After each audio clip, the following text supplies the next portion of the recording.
Hello, everybody. Welcome back to the next episode of the Catalyst Storieroad series. My name is Philip Gilpin Jr. I'm the CEO and Executive Director here at the Catalyst Story Institute.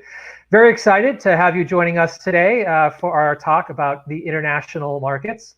And before we hand it over to our host for the hour, I will be taking questions behind the scenes. So if you're watching us live on Facebook and YouTube, put your questions in the comments section and we will try to get to them later on in the hour.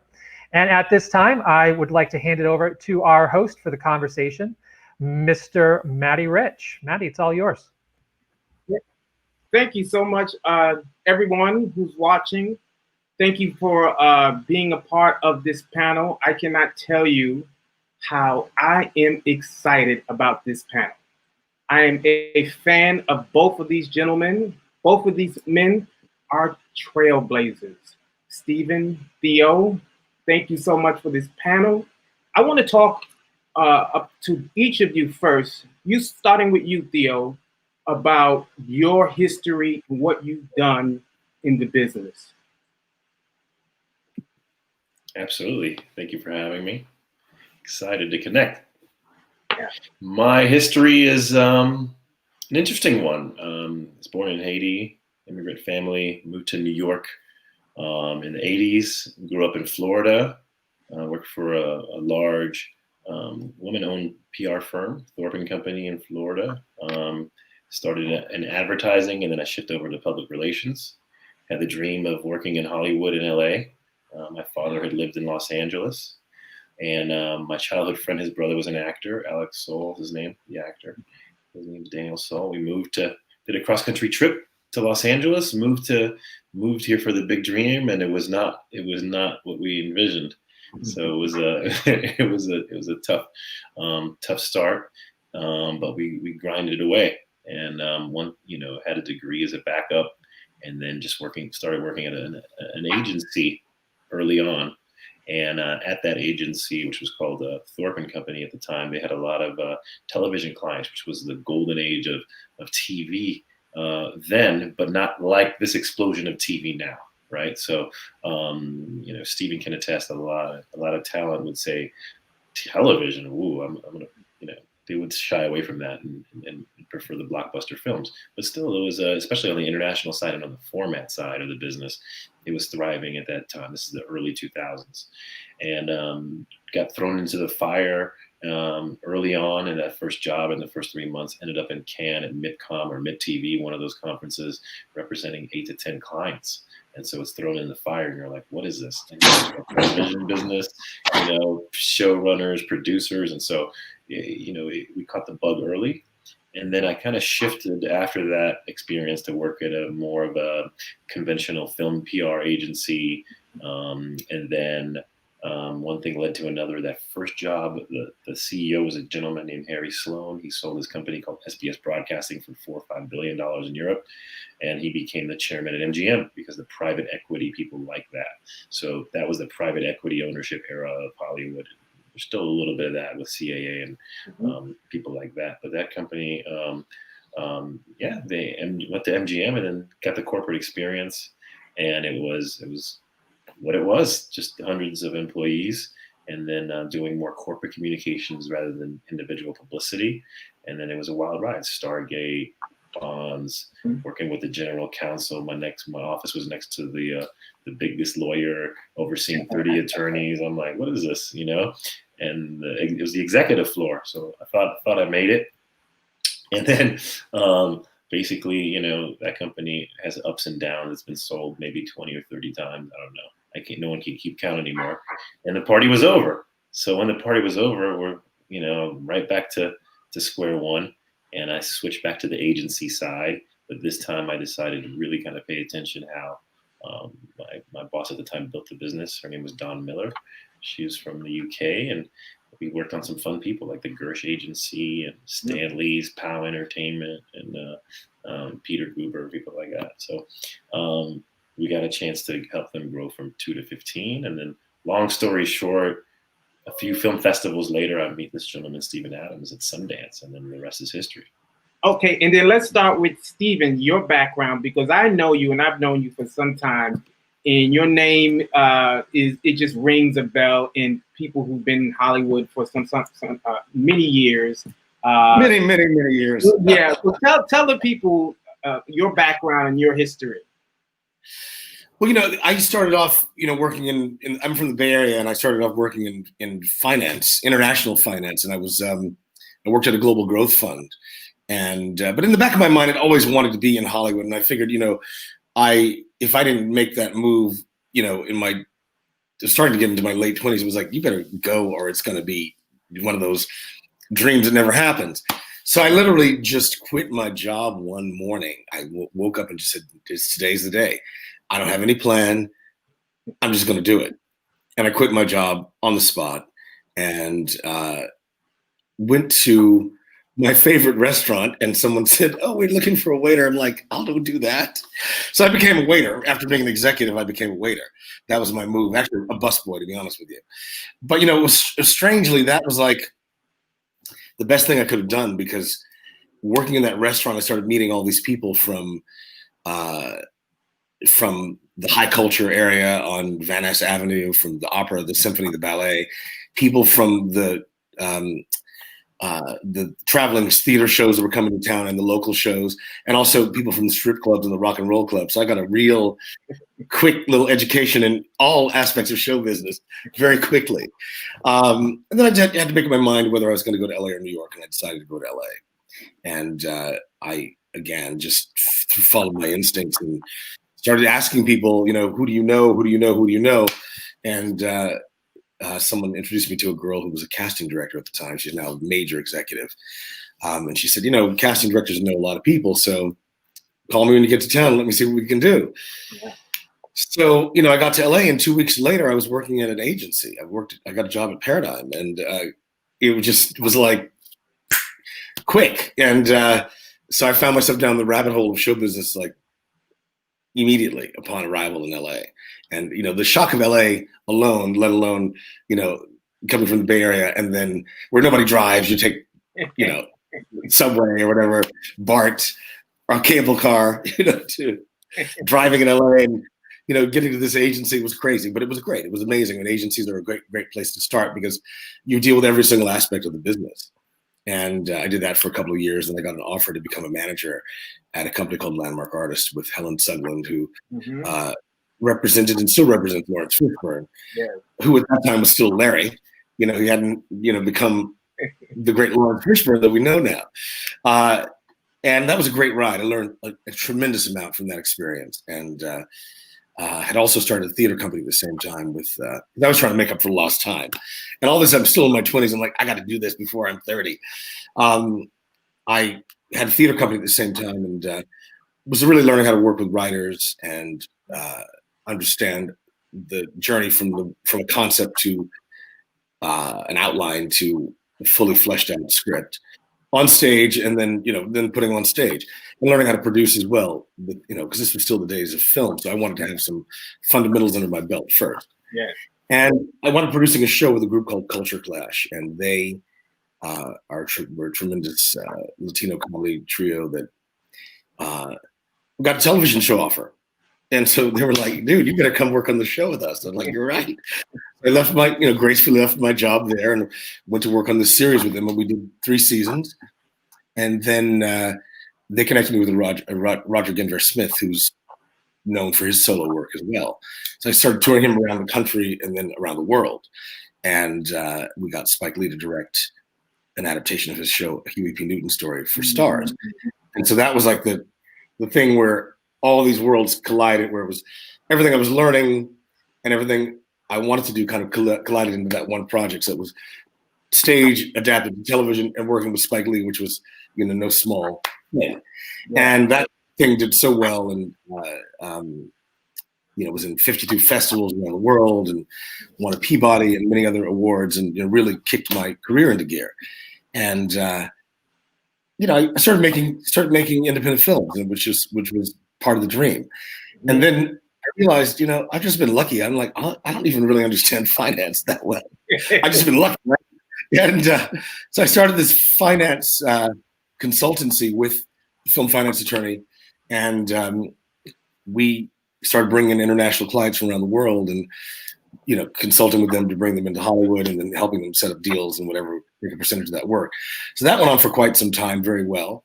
And, was satisfying the international craving of mine that I'd always had since the finance days.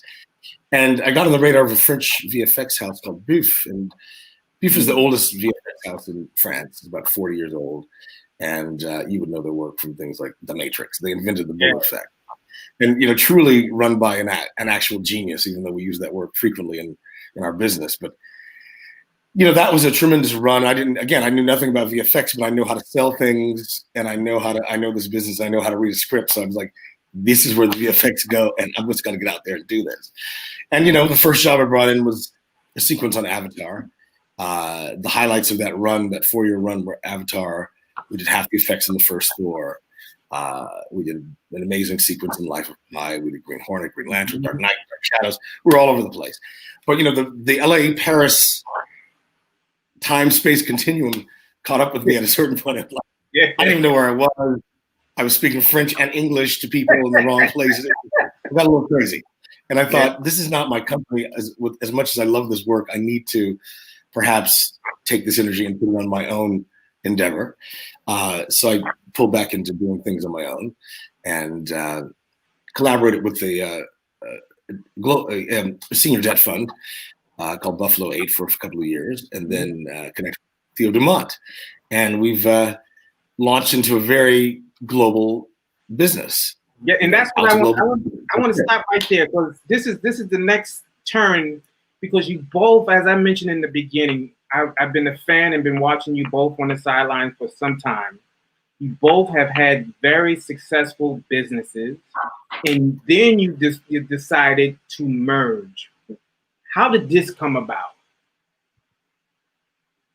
Theo? It was kind of a natural thing. We started collaborating a few years back for Roger Smith's work on the Huey P. Newton story with Spike Lee. Mm-hmm. I'm sorry, not Huey P. Newton story, excuse me, Rodney King. We did Rodney King with Netflix. And we thought, well, there's only one person that we can work with on this to promote it, which would be Theo Dumont. And he brought his genius to the situation, and we took a piece that was, slated for broadcast, and we took it to Cannes and blew it up like crazy. And I think Spike was very impressed with Theo's abilities and changed the course of our lives. Yeah, Mr. Lee was very excited. We got a lot of attention working with Netflix, and of course, just us independently as well. And, Steven produced that piece, and we were like, let's keep the team together. So we decided to just get a little bit deeper and deeper. And Spike asked us to work on the launch of his resurgence of She's Gotta Have It, which was an iconic film, 1986, the rebirth of it as a television series. So that became a client, and then we moved our operation together with Steven, and we just kept the party going, and we haven't stopped since. We haven't looked back. And now it's,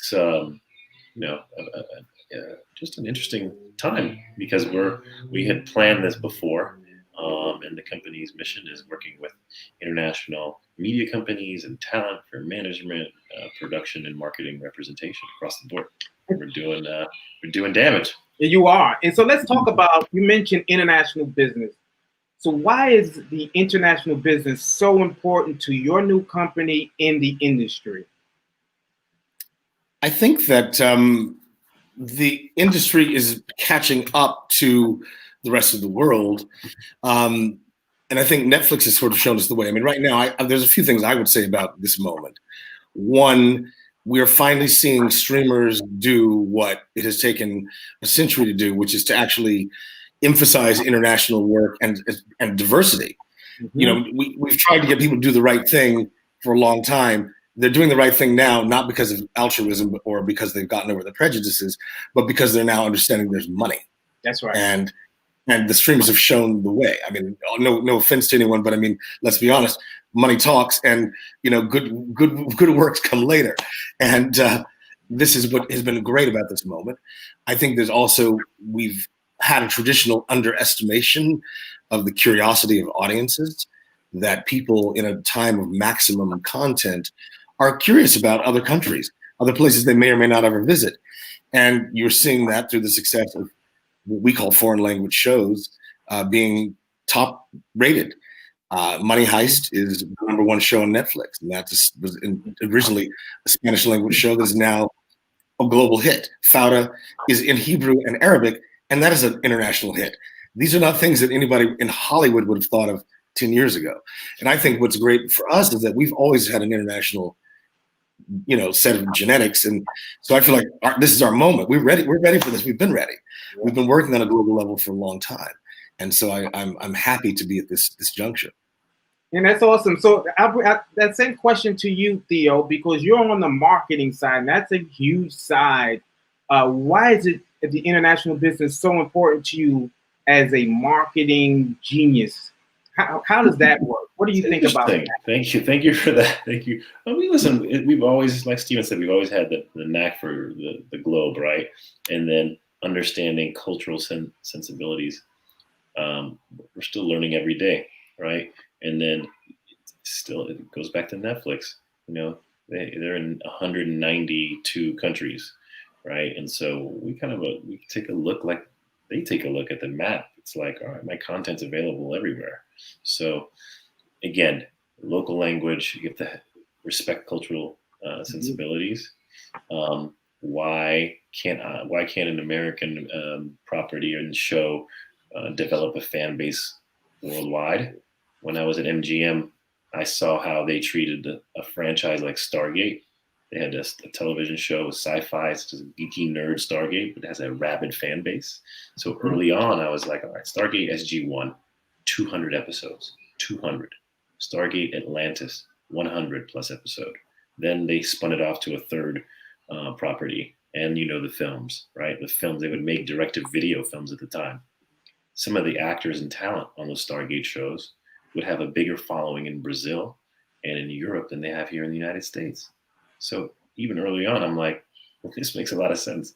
So if we can create properties, if we can get attached to properties, we have to think global. If we're marketing properties, we have to think about how the reach is over there. And it's interesting. It's a two-way street, right? We're not just promoting American content abroad. We're promoting content that's abroad here and worldwide, right? So we are also the U.S. kind of press office for storytellers around the world. So we have to just take every continent carefully and delicately and understand their try to understand as much as we can. And that takes time. That takes time to understand what their mission is, how they communicate, how they work. There's customs, there's books and novels on this. And so we've had experience, and we have to fast track, and we're always learning. And we're thankful of the opportunity as well. And the other thing is, a lot of our colleagues abroad, they don't know how the American studio system works. Not saying that we're the experts per se, but we have a lot of experience here, and vice versa. A lot of our colleagues at the studios, at the agencies, and the production companies, they say, "Oh, it's a pandemic. We got to open up shop in Sweden." Good luck. Mm-hmm. Okay, so now you both just mentioned you merged, and you have this company called Alta Global Media, right? And so take me to describe your strategy in basically you have a client, and how do you approach a client with your strategy in entering the international market with a content that's already created? Now, what would your strategy be? Our strategy is we have a few strands to the strategy. One, like Theo was saying, we are very adept at promoting things around the world, and vice versa, promoting things that are international to us here in the United States. And that track includes both marketing and promoting. We are also fortunate to be involved with the Holly Shorts Film Festival, which Theo founded 16 years ago.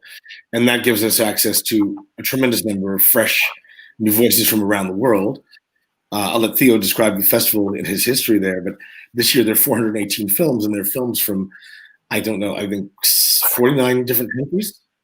It's kind of remarkable. About that, yeah. So Yeah, it's a great source of creativity and fresh, talented people who are coming from everywhere. And so we're here to help them transition and bring their larger form projects to the television market. And can you speak? Yeah.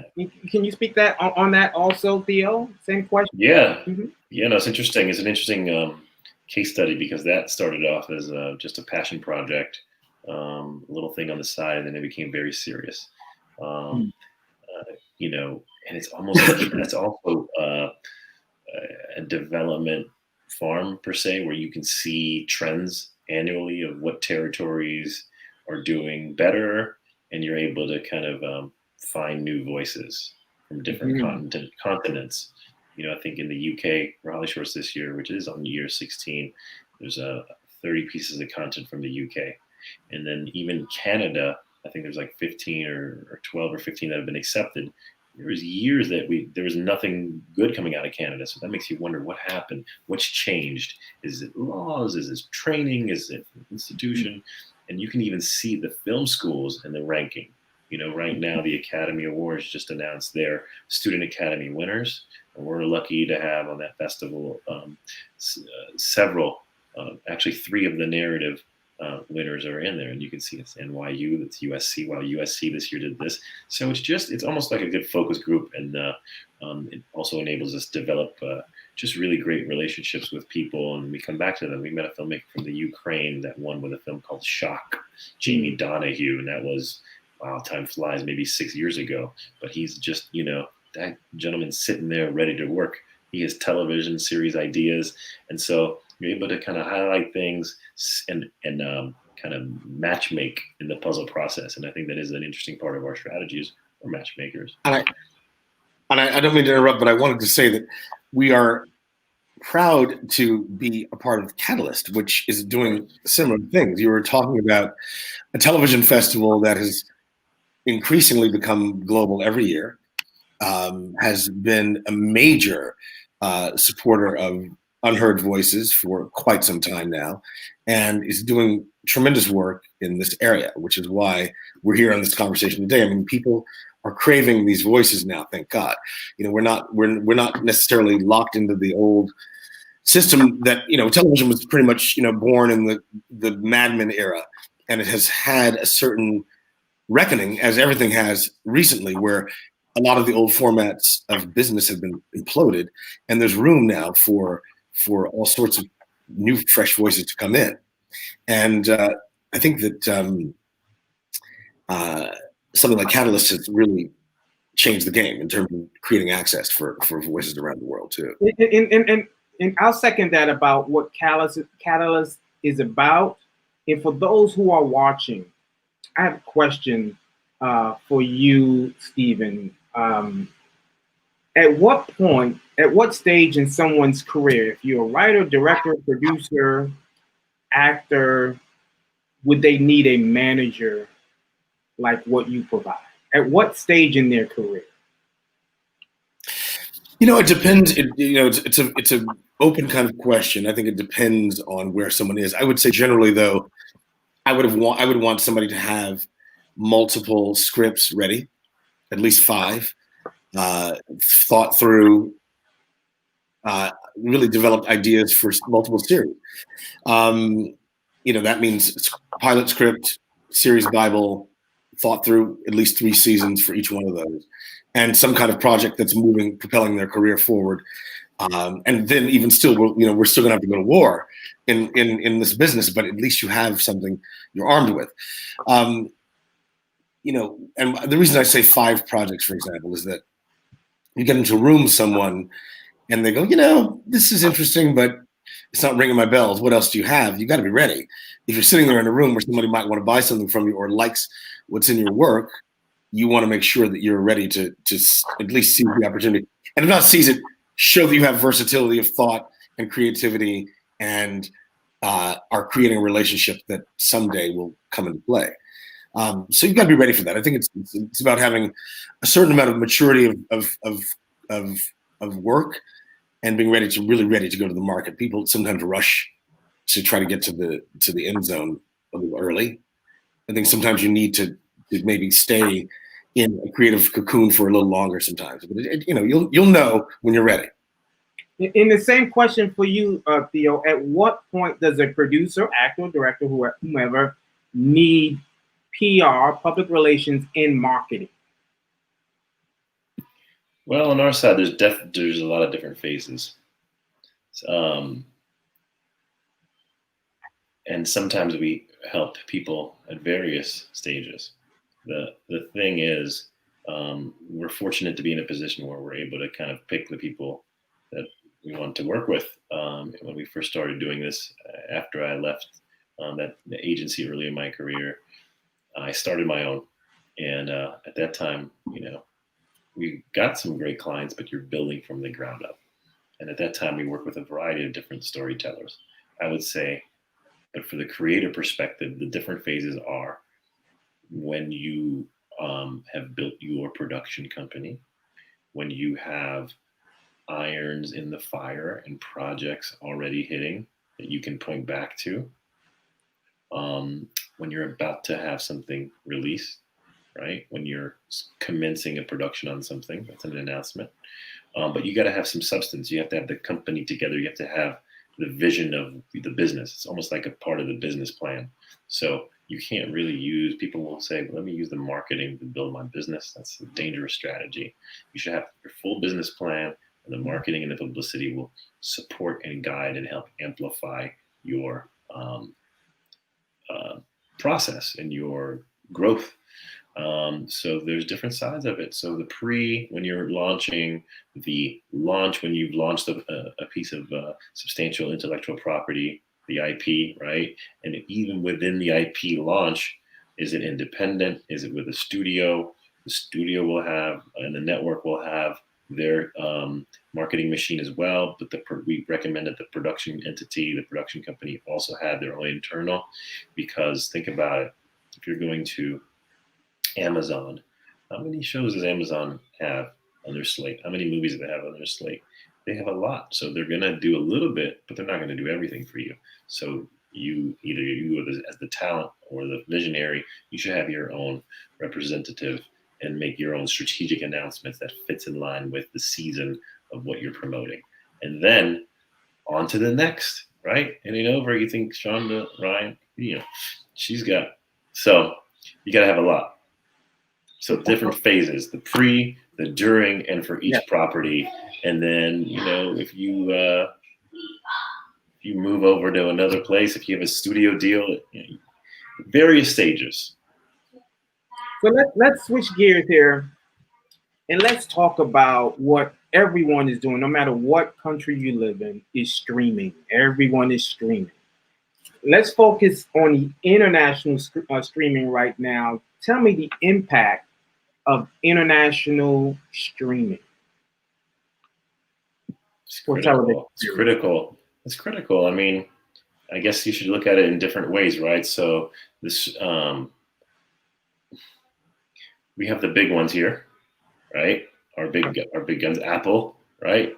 HBO Max, the big players, Netflix, Amazon, Hulu, Peacock, right? And I might be missing a few, but these are the big guns. RIP Quibi, that's the, at RIP as of yesterday. Yeah. And then you have new emerging players. I mean, there's a streaming platform out of the Middle East that's coming. There's one called Viaplay in the Scandinavian territory, and they're getting into it very aggressively and looking to compete with the likes of Netflix. And then you have these American streamers that I named before that have reaches globally and internationally and have local offices like Netflix. I mean, we were in Mexico, and they have a strong office in Mexico, and they're, in France, so there's just many players. It is good for all of us, right? As independent creators, because you don't have to, you have options, and you can start something somewhere else with local talent and then create a format. I could let Steve expand on the format side, but that's a brilliant idea. You can just, at the end of the day, the piece of intellectual property has to be airtight. And if you don't need to pitch the US first, you can pitch somewhere else and set it up, and then eventually comes back and it could be a hit here. Steven loves these British series. Sometimes they start on these BritBox just named the new boss today. It's popping. It's working. There's so many of these places. The same question for you, Steven. What are your thoughts on the impact of streaming on international television? Well, I think it's opened up opportunities. I think that for creators, this is a golden era. That your voice has never been more valuable, and it's and also I always find that in moments like this where an old system is giving way to a new one, that because nothing's really had a chance to set into a hard and fast set of rules, you can make rules. So go for it. This is a good time to make that in run and do your thing. As we said, what has been most remarkable to me has been the success of things from cultures that people would never have guessed would be popular to others.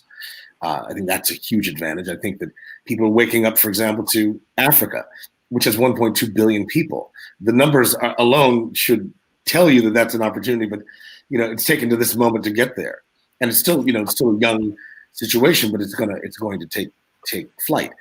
You have a population like that that's also young, increasingly affluent, and also almost everybody there has got a mobile device. There's an opportunity to program locally, respectfully. You can't do what we used to do, which was colonize people with Western content. People want to see themselves. So now you've got to partner with people and help them elevate their own voices and entertain themselves in their own cultural vernacular.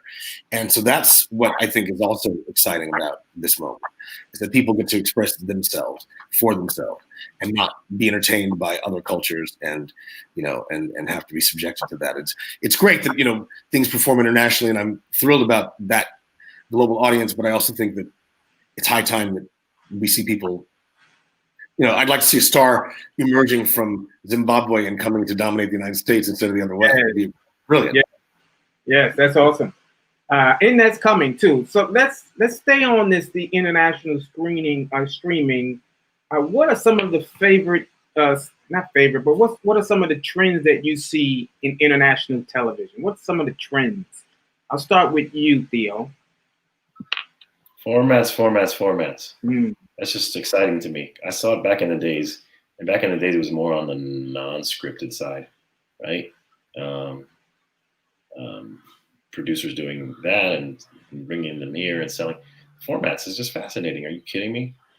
That's how we think now. So upon the creation of the show, of course, we're looking deeply at the IP, and we're looking at who we're selling it to, which broadcaster, which streamer we're setting it up with. But if we can retain international rights and sell it in different territories and have different versions of it, oh man, it's amazing. We have a client who does that excellently, and it's just it's an amazing an amazing opportunity you can't miss. The problem is, though, you have to make sure whoever you're teaming up with the adaptation has a very good understanding of their culture in the territory, and that they're going to take care of the IP and do a great job, because it could be a format and they do it again and it messes up the brand, right? So the brand is everything, the brand is everything.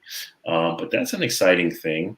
And then also just the idea that you can set something up with some partners somewhere else, and of course it starts with that great property, right? You can build it, and then you can make it have a name, and then you can also license it here to the United States at the same time after you've built it abroad. We have some partners that have taken an American show and built it internationally, and these are American stars, and then now they're selling it worldwide, and then eventually a US streamer will buy it. But isn't that crazy? Like the old game, that's changing the game. Like back in the days, it's like on the lot. It's only made here on the lot, or you go up to Canada to make it, right? And now they're like, no, we're going to go to South Africa.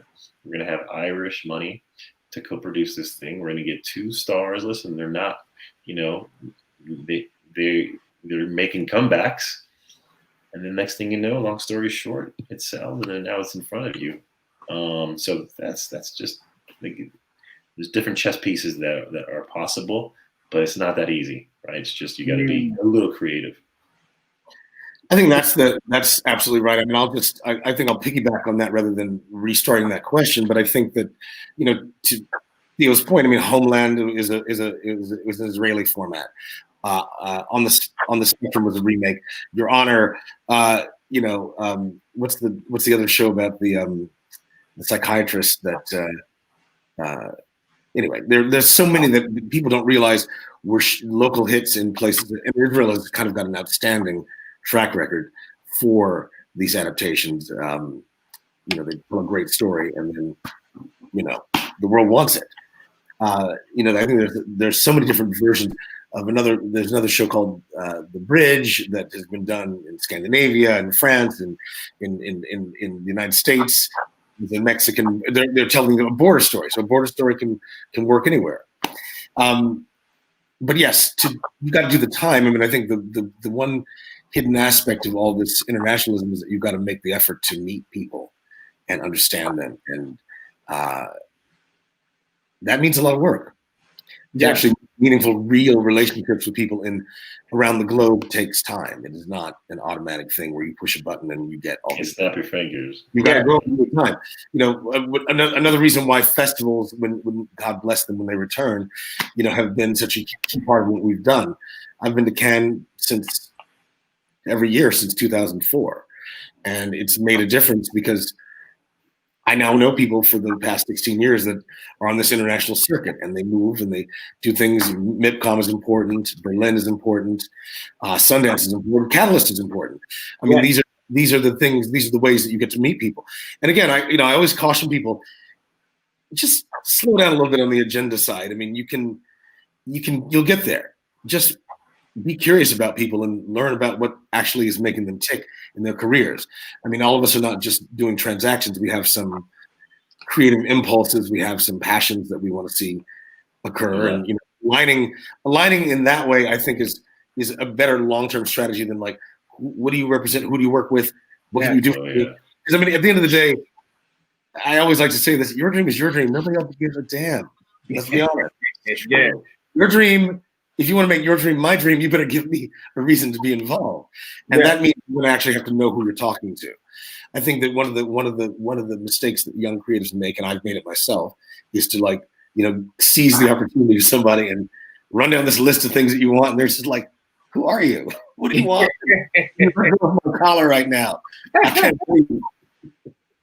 So I want you all to play along with me right now. So I'm a young artist, right? Still young at heart. And I create this project with my friends. And now I want to know, what do I do next? How do I get my project? It's a series project with international, actors in it. How do I get my project seen? I keep hearing content is king. Can you give me some direction, starting with you, Steven? Well, I think we're sitting in Catalyst world, and I think that you can never underestimate the power of a festival. Awards are a reason to promote yourself. I mean, again, going back to what Theo was saying, when you're using marketing, there's got to be some substance. You can't just make noise and say, "Look at me." I mean, there's got to be a reason. If you are someone who has consistently won awards, people will start to track you, because people do in development offices make lists of award winners, and sometimes it's like, we got to meet everybody on this list who's won a Student Academy Award or the top winners at Catalyst or whatever. So this, I think, I can't overestimate the importance of festivals, because they also take you out of wherever you may be. You may be living in a small town in the middle of wherever you are, and this is the way to connect with something that is then connected to the larger machine. Because at this point, we still have television in LA and New York for the most part, or to some degree, we are talking about Canada, but Canada, in many ways, for us, is a satellite where we produce things, but actually the projects are driven out of the States. And for you, Theo, I'm a young artist. What can you give me some direction on my project that I just completed? on the marketing side, because I think that's an important thing that people, young artists, or just any artist, they miss out on the marketing side of your completed project. Give me something to sell. Mm. Steven shows up to every dinner party with gifts. So you got to bring gifts to the party. Like, you come in here empty-handed, how am I going to promote this? Mm. So that said, there's tricks that you can use. Get some awareness, get some branding. Brand is everything, right? How many shows are on the air? 540 every year, 600. So they keep saying, the gatekeepers, they say, we want new voices, right? And so there is opportunity, it's true.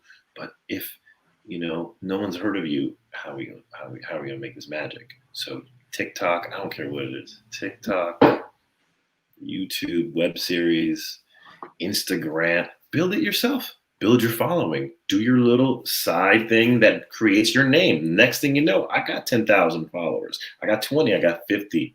I'm on LinkedIn. I have an audience reach, and here's the statistics. So we can leverage that together. This is a partnership. You want me to do it all for you? I'm gonna make you a star. That's your dream. That's what he said. You have to come with some goods that makes them, when we pitch projects and properties, we're matchmakers. We try to make it undeniable. We're saying, this is what you're looking for. Well, this is what this person does. This is what the property does. And this is who's in it. Even if they're unknowns, do something to bring some, equity to the table to make it sell. And that's it. It's true. If I would tell myself that, my kids want to start stuff. If they want to start stuff, I'm looking at them like, first of all, make sure you really want to do this. Yeah. We're not doing this just to play games. We're doing this to really compete, to really win the ratings war, to really win awards. This is not, Steven will tell you, this is not for fun. This is not preseason.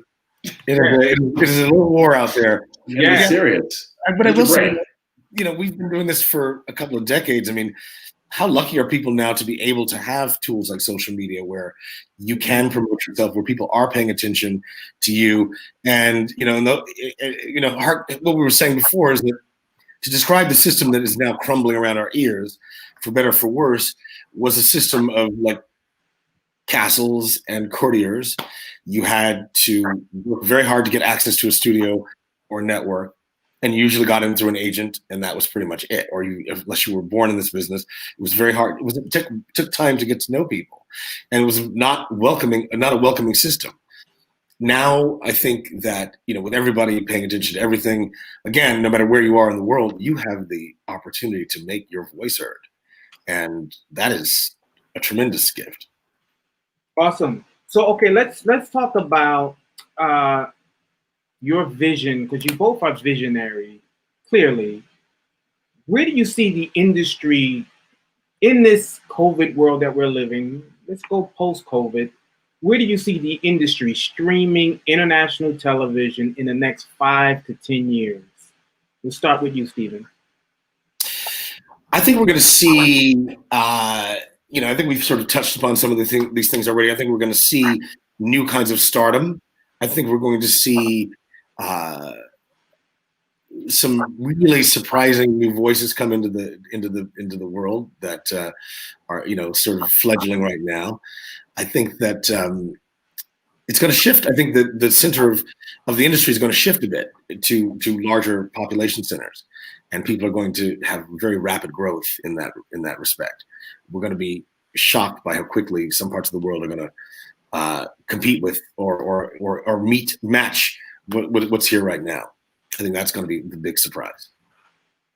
In Theo, what are some of your predictions in the next 5 to 10 years? It's cyclical. It's cyclical, right? It's just like back in the days, you had the big studios. Now it's the streamers are going to be the studios. Just watch how Disney Plus has restructured recently to position themselves to really get to business to try to win that competition. And so, you'll have the parks and you'll have all those interesting things, but you'll see the tech companies like the AT&Ts of the world. Other ones could jump in tonight. Google could say, I'm buying 2 of them and compete.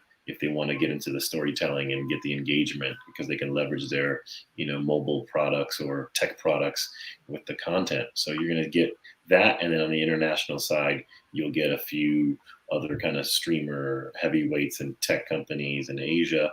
You're going to have Asia get more into this game and compete at a very, very high level. And that's good for us, because you can create your own as well. If they're all consolidating, you can create your own platform. And we're actually working on something like that as well. So the final question for the Catalyst audience and those who are watching us for YouTube is, what are some of the things that you can discuss that your new company is working on? Yeah, we can talk about some of the things we're doing in terms of clients. We represent the Africa channel, which I think is very exciting. We are working with a company out of London called 1010 Films, which is very successfully promoting, and we've got a lot of their shows set up. We are slowly launching our own streaming platform called BitPix. All right. We can talk about that a little bit. Not quite ready to be blasted out there, but it's happening. That's where Holly Shorts is, and I'll let Theo elaborate a bit more about that. And we are launching a brand called 88th Street, which is taking advantage of the proximity to all those great filmmakers that we have the pleasure to know, and we're using that area to bring them to the attention of many, many people around the world. That's awesome. In yourself, Theo, any parting words that you would like to share? Or yeah, just piggyback. BitPix is in its infancy, but it's a growing community for storytellers. Short movies, not long form. Short movies from all over the world, best of the best. Basically, the Holly Shorts Festival is going to be streamed on there, and we're hoping it can take off. And then just promoting people from different continents, from Israel to Africa, American content, showrunners, Latin America. So we're having fun, and it's just it's a blessing to have great colleagues and a great team at Alta and Steven, who are visionaries, and that's the key, right? If you don't have a squad, if you don't have a team, you can't, you're not going anywhere. So that's advice that I would give the independent storytellers is, even if you're alone in this writer's room, get yourself a crew that tells it like it is, and mentors, and also a team, because that's the environment, writer's room, showrunners, and awesome crew. Well, I want to thank you all, Catalyst viewers, Catalyst Film Festival, Catalyst Institute, all Catalysts. Thank you all for this great talk. Steven, Theo, I see nothing but great things. As I said, I'm a big fan of you both. This has been a fantastic discussion. Philip, thank you. Thank you, Philip. Thank you, Matty. I hope you all got something, because they dropped some amazing jewels out there that any filmmaker, producer, writer, actor, international, or living in America should hear. So thank you all, and be safe out there. Thank you, Catalyst.